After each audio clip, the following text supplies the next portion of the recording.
بسم الله الرحمن الرحیم. د سلام په وړاندې کولو سره خدای دې وکړي چې جوړ روغ اوسئ. ستاسو د روغتیا او سوکالۍ په هیله دا دی بیا هم زه ستاسې په چوپړ کې حاضر یم د 11 ټولګي د کیمیا مضمون څلورم لوست تاسو ته تشریح کوم. خدای دې وکړي چې د تیرو درسونو مو څه ښه زده کړي وي. په تیر درس کې موږ د مولر محلول یا تشریح کړل چې مولر محلول کوم محلول دی. تعریف کړی مو چې د مولر محلول عبارت دغه محلول څخه دی چې موږ یو مول د منحله مادې په 1 لیتر محلول کې حل کړو نو موږ غلظت چې لاسته راځي هغه د 1 مولر غلظت دی. د تیرو درسو په دوام موږ راځو نن نارمل او مولل محلول تاسو ته تشریح کوو. د نارمل محلول تعریف خو تاسو پوهیږئ، زه بیا هم تاسو ته تعریف کوم. که چیرې موږ د منحله مادې 1 معادل ګرام په 1 واحد د حجم کې حل کړو د محلول غلظت به 1 نارمل وي. دلته یو شی چې نوي دي هغه د معادل ګرام وزن دی. په 10م ټولګي کې تاسو لوستلی دي چې که چیرې موږ د موادو معادل ګرام پیدا کوو نو د مالګو، تیزابونو او القلیانو ځان ته جلا فرمول لري. که چیرې مثلا موږ د تیزابونو د معادل ګرام وزن پیدا کوو، د تیزابونو مالیکولی کتله تقسیم پر د هایدروجن په اتمونو کوو. یعنی که چیرې مثلا سلفوریک اسید 98 دی، که چیرې د هایدروجن په تعداد تقسیم کړو چې 2 کېږي 9 لاسته راځي. 9 د سلفوریک اسید معادل ګرام وزن دی. په همدې ترتیب په القلیګانو کې د القلي او مالیکولي کتله د هایدروکسیل په تعدادو باندې ویشل کېږي او په مالګه کې د ولانس او کاتیون په تعداد باندې ویشل کېږي. نو موږ نارمل محلول د لاسته راوړلو لپاره یو فرمول لرو چې CN ایکیوګرام پر حجم. سی تاسو پوهیږئ چې غلظت دی، N نارمل غلظت ښیي، ایکیوګرام معادل ګرام وزن دی او وی هم موږ ته څه ښیي؟ حجم ښیي یا حجم. دا نارمل غلظت معادل ګرام وی هم حجم.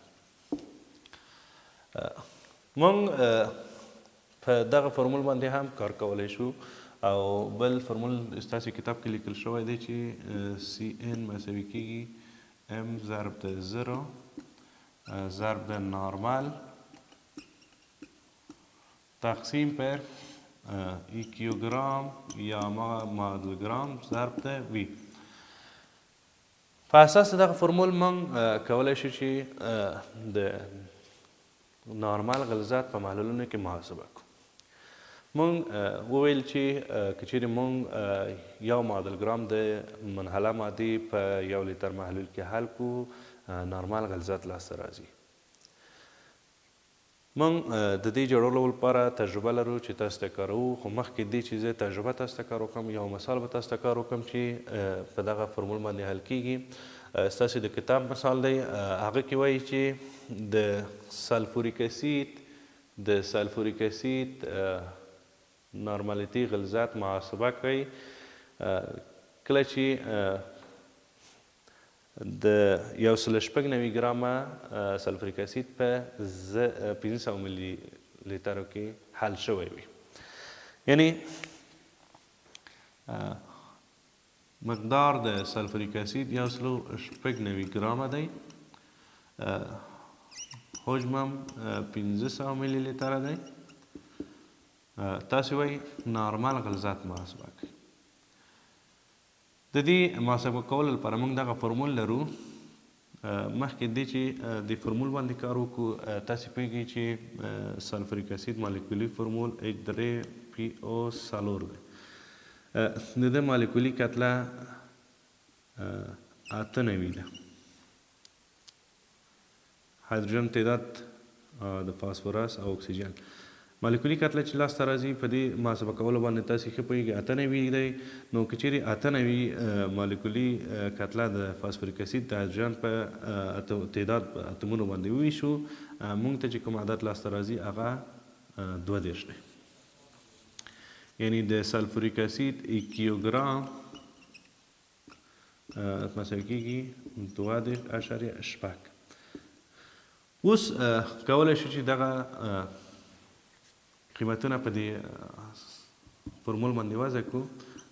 سی ان مساوي کېږي ام مقدار موږ ته راکړل شوی دی څومره 196 ګرامه ضرب د 0 ضرب د نارمل تقسیم پر په فورمول کې کیلوګرام لرو. کیلوګرام مقدار موږ ته څومره دی 2.8 ضرب د مقدار د حجم چې موږ ته راکړل شوی و 500 ملي لیتره دی.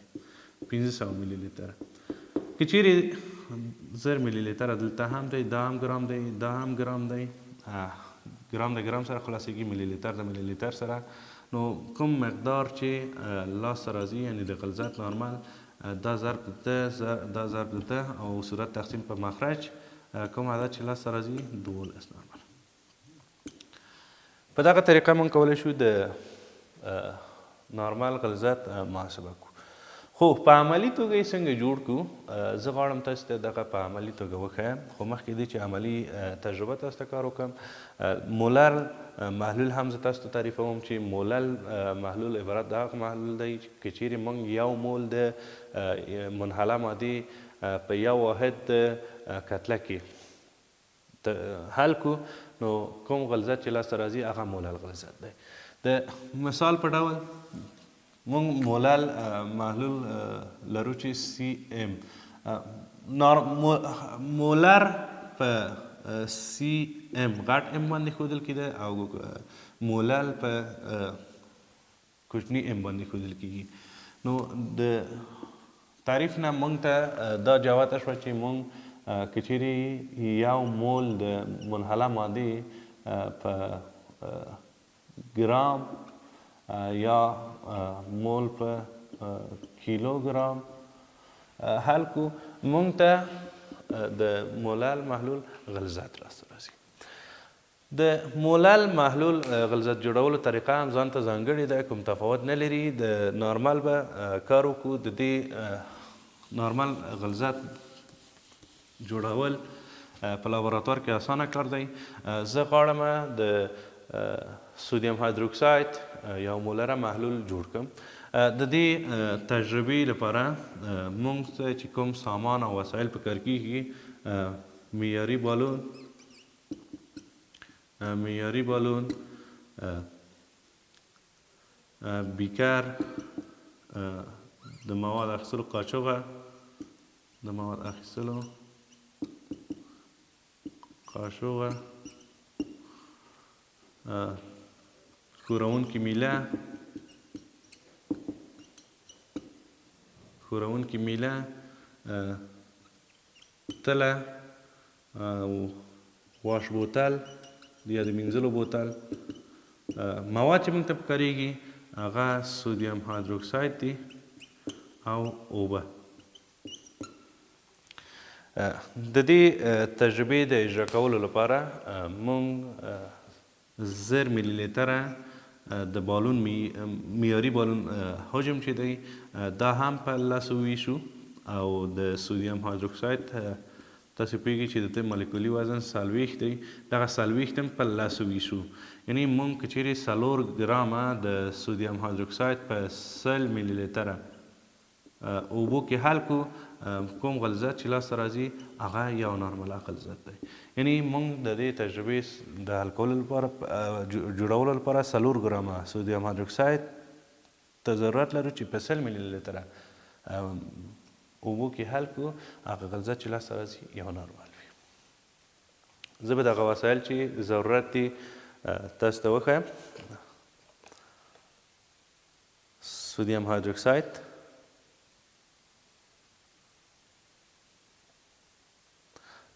معیاري بالون چې 100 ملي لیتره دی،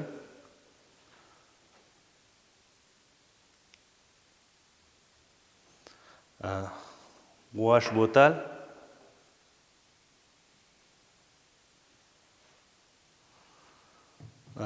بیکر،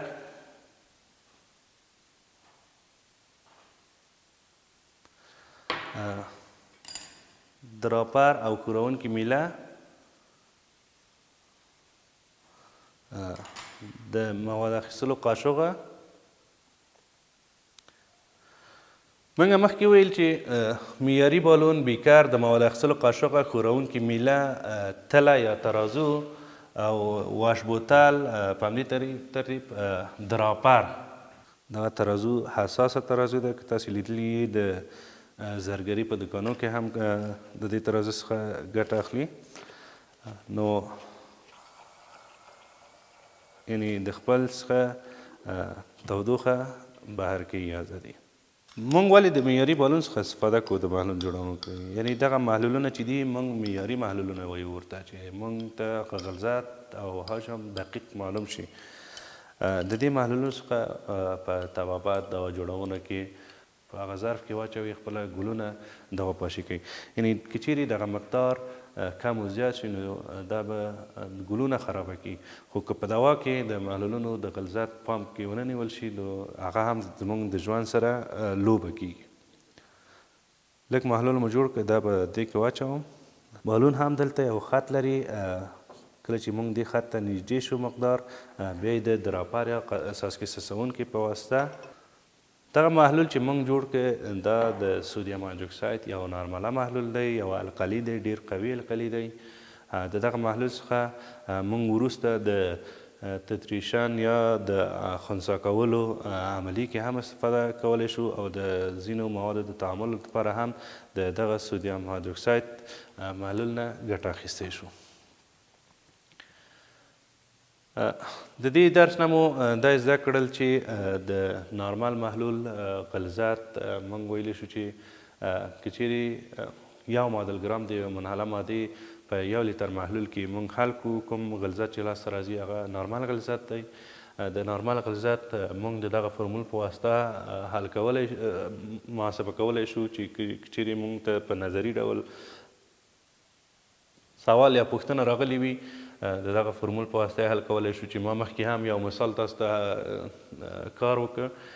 نو که چیرې موږ د نارمال محلول په لابراتوار کې جوړوو نو دغه مواد ورته پکار دي، دا سامان او سودیم هایدروکساید او اوبه پکار دي.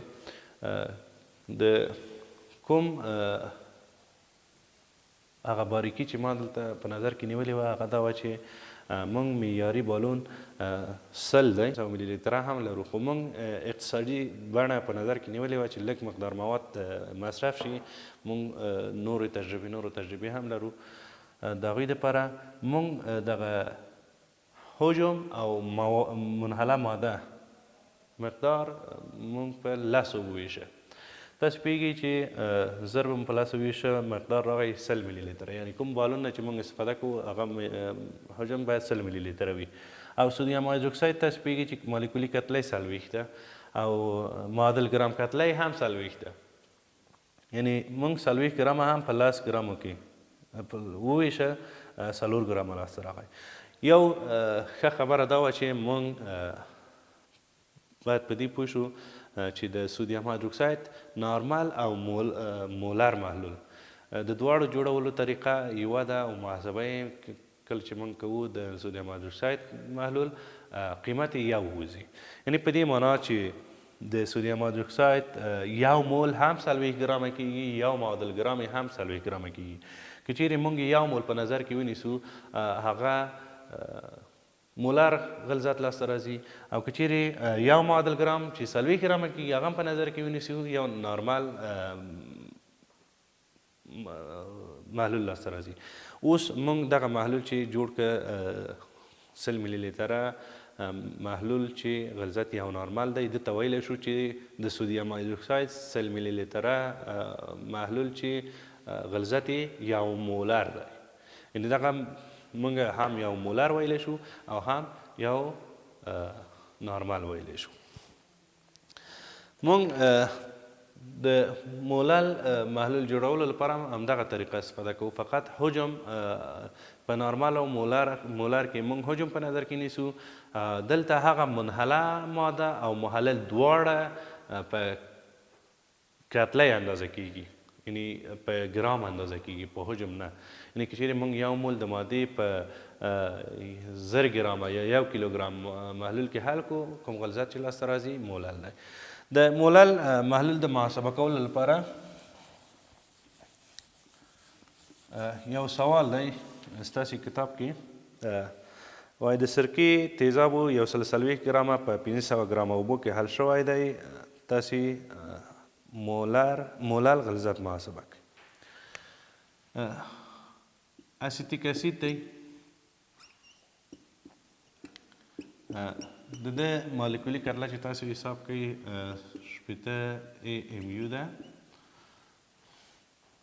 مونږ غواړو د کوم مقدار چې مونږ ته ښودلی وه، یعنی 140 ګرامه په 500 ګرامه اوبو کې حل شوی دی، د ده مولال غلظت محاسبه کړئ. یعنی سوال کې موږ ته راغلی و که چیرې 140 ګرامه د اسیتیک اسید په 500 ګرامه اوبو کې حل شي، د هغه مولال غلظت تاسې محاسبه کړئ. موږ د مولال غلظت محاسبه کولو لپاره کوم فرمول چې درلوده، M ضرب د 0 ضرب د مولال تقسیم پر مالیکولی وزن ضرب د M ضرب. تاسې پوهېږئ چې مقدار د مادې چې موږ ته راکړلی 140 ګرامه دی ضرب د 1000 ګرامه ضرب د مولال تقسیم پر مالیکولي کتله دغه 18 AMU ده، یعنی 18 ګرامه هم لیکلی شو. M زبر کوم مقدار چې حل کوونکې ماده ده، یعنی 500 ملي لیتره 500 ګرامه. تاسې پوهېږئ چې دا ګرام د دې ګرام سره خلاصېږي، دا ګرام د دې ګرام سره خلاصېږي. کوم قیمت چې لاسته راځي، یعنی د مولال غلظت 4.8 مولال ده. د دې سوال حل کولو طریقه همدا ده. په همدې ترتیب تاسې کولی شئ نور سوالونه هم کار وکړئ. د تاسې د کورنۍ دندې لپاره زه یوه پوښتنه لیکم، هغه تاسې کور کې محاسبه کوئ، حل یې کوئ او خپله کتابچو کې یادداشت کړئ. که چیرې موږ 50 ګرامه د کاپر سلفیت 50 ګرامه کاپر سلفیت یا نیل توتیا په 900 ملي لیتره محلول کې حل شي، دغه نارمال غلظت به څومره وي؟ یعنی نارمال یې پیدا کړئ. 50 ګرامه کاپر سلفیت په 900 ملي لیتره محلول کې حل شي، د نارمال غلظت یې محاسبه کوي. دا ستاسې کورنۍ دنده. خدای دې وکړي چې د دې درس نه مو څه زده کړي وي. ستاسې د روغتیا او سوکالۍ په هیله په لوی او بښونکي خدای مو سپارم. خدای بابا.